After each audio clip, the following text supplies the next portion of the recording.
Donovan Mitchell has been traded, and somehow he's not a New York Knick. He's a Cleveland Cavalier. We're going to get into the packages, what it means for both Cleveland and Utah, as well as for New York and Miami, and my thoughts on the overall trade market of the 2022 NBA offseason. Without further ado, let's get into it. All right. I want to first thank everyone for listening. This is the first full podcast episode that will be live on our YouTube channel.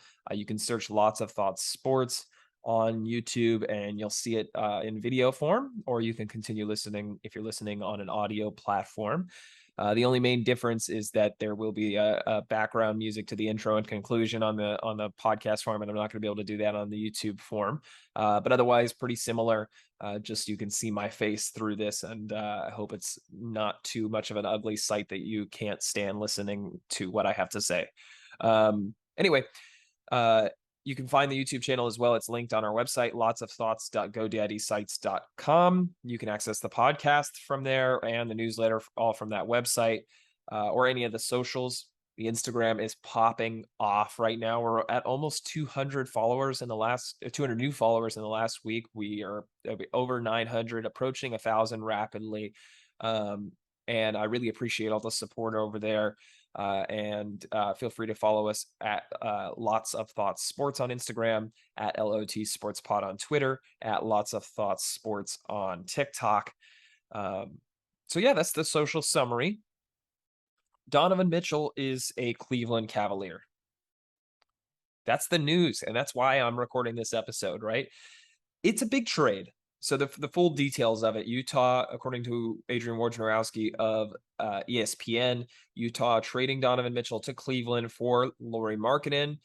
I'm going to butcher this name, and I apologize to him and to anyone listening. Ocher Agbaji, Colin Sexton, 3 unprotected first-round picks, and 2 pick swaps. So, of course, Sexton's a sign-in trade, given that he was a restricted free agent, and he got a 4-year, $72 million deal. A haul for Utah, you could say, when you combine it with the Gobert deal. But in comparison to the Gobert deal, it really is not a whole lot. And it left me wondering for a long time, the Knicks couldn't have beat this? Miami couldn't have beat this? There are teams out there desperate for a star to either pair with current stars or to establish themselves as a young and growing team, and they couldn't beat Lauri Markkanen, their most recent first-round pick, albeit a lottery pick, Colin Sexton, and then 3 picks and 2 pick swaps. It's a bit surprising to me. Later on in the afternoon, there was a tweet that came out from Woj again, that New York had offered a package for Donovan Mitchell at the start of trade talks in July. And that package included RJ Barrett, Obi Toppin, Mitchell Robinson, and 3 unprotected first-round picks. Jazz reportedly turned down that offer, and then Mitchell Robinson signed a $60 million extension to stay with New York. So this is where I really wanted to get into. I thought for months that Donovan Mitchell was going to be a New York Knick. I really have thought this for longer than months. It seemed like such a perfect scenario. He had so many links to the Knicks. He grew up a Knicks fan. He grew up in New York. His dad works for the Mets, another blue and orange sports team. He's always in New York watching Mets games. The Knicks made so much sense. What the Knicks thought they had in Kemba Walker and someone returning home, someone, a homegrown star that they could really truly market, that would be Donovan Mitchell. He is the star. He's a top 25 NBA player, I would say, at worst right now. That would have been the perfect scenario to bring their guy home. But that's a lot. If this report is true, that's a lot to give up. The way I saw a Donovan Mitchell trade working to the Knicks was that you had a situation where they had RJ Barrett as their young and developing star. They acquired Donovan Mitchell via the accessory young pieces that they had, including draft picks. And they had Julius Randle's salary left over to trade. And that was key in my mind.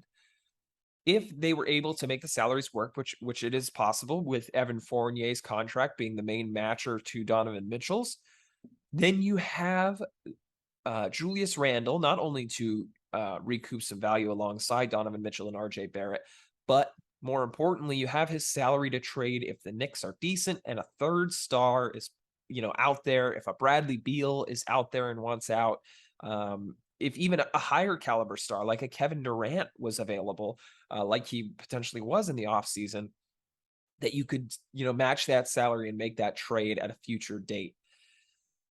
But giving up RJ Barrett doesn't make a lot of sense for the Knicks.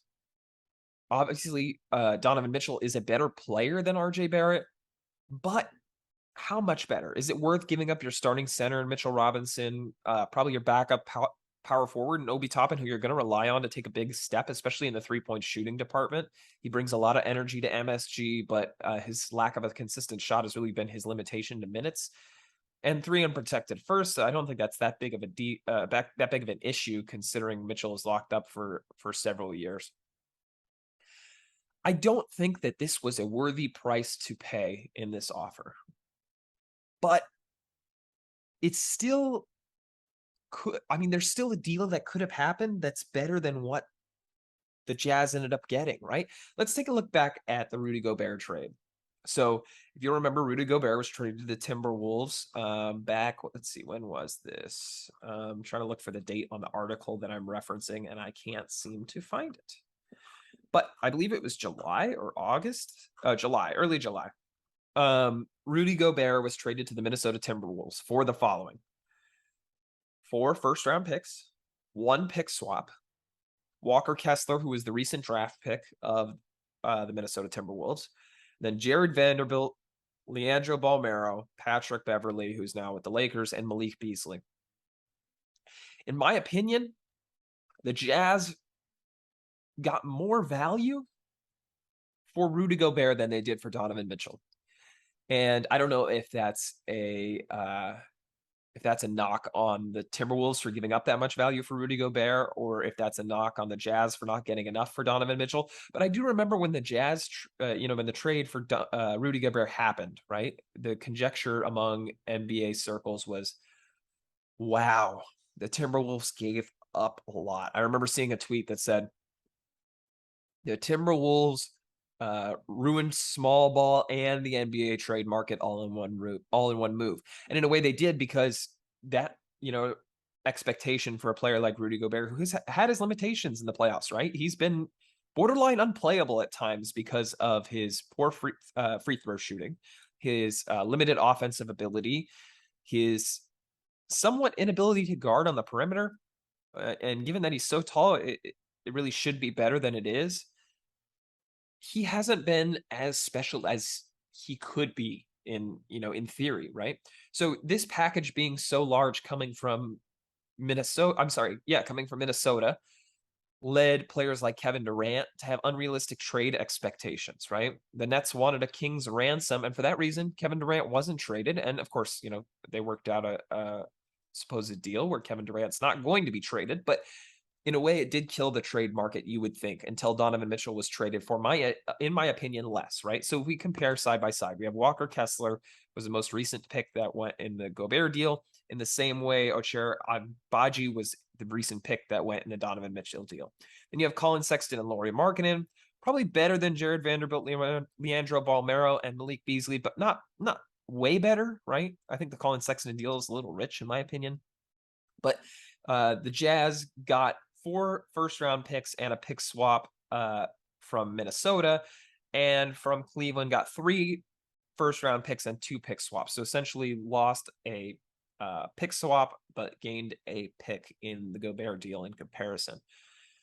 Somewhat comparable deals when, in my mind, I see Donovan Mitchell as having a higher ceiling and therefore a higher return for the team investing in him. Now, that's not to say Rudy Gobert could make their team better than Donovan Mitchell does for the Cleveland Cavaliers, right? And that's something I want to talk about, kind of the landscape of the NBA playoff teams now. There's a lot of really good teams, right? So out east, just off the top, you have Brooklyn, who's running it back, right? But this time with Ben Simmons and Joe Harris. You have Milwaukee, who's running it back, hopefully with a little more health this year, and probably have the best player in the league in Giannis Antetokounmpo. The Celtics just made it to the conference finals and upgraded in several key positions, including backup point guard, including getting another real power forward in Danilo Gallinari. You have the 76ers who look for James Harden to make a career resurgence, but have one of the deadliest pick and roll combos in the league with him and Embiid, along with really good added assets, right? DeAnthony Melton, PJ Tucker, Daniel House, really good depth added in the offseason. You have Cleveland, of course, with now 3 of last year's All-Stars. The only other team to do that is the Warriors, with Darius Garland, Donovan Mitchell, and Jared Allen. And then they also have Evan Mobley, a rising young star. You have Atlanta, who added DeJounte Murray, who's a rapidly improving player to pair alongside with Trae Young in the backcourt. And they have, of course, their depth that they've maintained over the course of the past few years. You have Miami, who, although lost a few, key depth pieces in PJ Tucker and Markieff Morris, they're always a scrappy underdog, and players like Tyler Hero and Bam Adebayo could continue to improve. You have Toronto, right? Toronto is one of the key teams for rebuilding and improving. Fred VanVleet's probably going to get a little bit better. Gary Trent Jr. is probably going to get a little bit better. Pascal Siakam is a all NBA caliber talent. OG Anunoby still really hasn't unlocked his potential. And, and that's not even talking about Scotty Barnes, who could take the biggest leap out of all of them, right? They have crazy depth just in their starting lineup. And that doesn't even get to teams like Chicago, teams like the Knicks, who are right on the border, some play-in teams that have really, improved overall, either by getting players back from injury or signing, key pieces like Jalen Brunson for the Knicks and Andre Drummond for the Bulls. And that's just the East, right? Then you look at the West. You have the Suns, who just made it to the finals the year before last. You have the Clippers, who potentially added a high upside point guard in John Wall to pair alongside Paul George and hopefully a healthy Kawhi Leonard. You have the Denver Nuggets, who are expecting 2 major pieces back in Michael Porter Jr. and Jamal Murray to pair along with Jokic. You have the aforementioned Timberwolves acquiring Rudy Gobert, really, incredibly improving their starting lineup, who probably now features D'Angelo Russell, Anthony Edwards, probably Desmond Bain, Karl Anthony Towns, and Rudy Gobert. You have the Mavericks, who added Christian Wood to their team that made the conference finals last year. You have the Memphis Grizzlies, who are one of the up-and-coming, really, seemingly could be a dynasty in the near future. You have the New Orleans Pelicans, who made the playoffs without an all-NBA talent in Zion Williamson. Look to get him back and really show the combination of him and CJ McCollum starting at point guard probably for the Pelicans, and Brandon Ingram. You have, and that doesn't even, talk about the NBA champion Golden State Warriors, who are bringing back a lot of depth. And it just goes to show that the NBA is as star laden as it really has ever been. You could make a case for every single team I just mentioned. I believe I mentioned 17 teams in total, 9 in the East and 8 in the West. You can make a case for them making or winning the NBA Finals. Now, some of them have stronger cases than others, right? You believe a lot more in the Warriors than you do maybe in the Pelicans or the Mavericks, right? But there's a lot of depth around the NBA, and it's going to be a really fun season to watch. I can't wait until the season starts. One thing I did want to talk about in relation to the Donovan Mitchell trade, though, that I forgot to mention earlier, was the Miami Heat involvement. I understand the Knicks probably didn't want to pay that package, and I still have an inkling of doubt that they even offered that in the first place, given how rich it is. But the Miami Heat probably could have made a similar deal to what the Cleveland Cavaliers ended up giving up, right? In my mind, Tyler Hero is a good return for Donovan Mitchell. And I don't know that they'd want to give up Tyler Hero, just for the record. I think they tried to make it work with picks and Duncan Robinson's contract as a match. But if they did give up Tyler Hero, Donovan Mitchell is a certain upgrade. Now all of a sudden you're looking at a really strong lineup, right? The Heat really developed these guys in Heat culture. And Donovan Mitchell, I think, even though he has struggled on the defensive end in terms of effort, in terms of placement, in terms of, staying with the guard he's defending, I believe if he was put in that Heat culture, he would be able to thrive, and the best would be brought out of him on the defensive end. And that's not happening, obviously, with him going to Cleveland. But it surprised me that Miami couldn't beat that offer, and it really didn't seem like there was any strong interest. It seemed like the Knicks were there until the end, but the Cavs really came out of nowhere and made the deal. I should say, last note on this, Utah really, really did well in their rebuild. They're looking at a treasure trove of picks in the upcoming season. And as bright as their future is, Knicks fans shouldn't be disappointed that they didn't end up with Donovan Mitchell, because they do have other opportunities to gain stars in the near future. They are seemingly a place where stars want to go now, much more than they were in the past.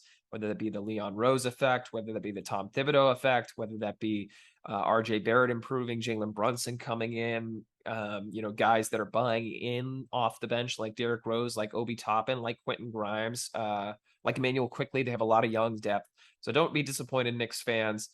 Utah fans, there's definitely going to be a bright light at the end of this long tunnel that's coming up.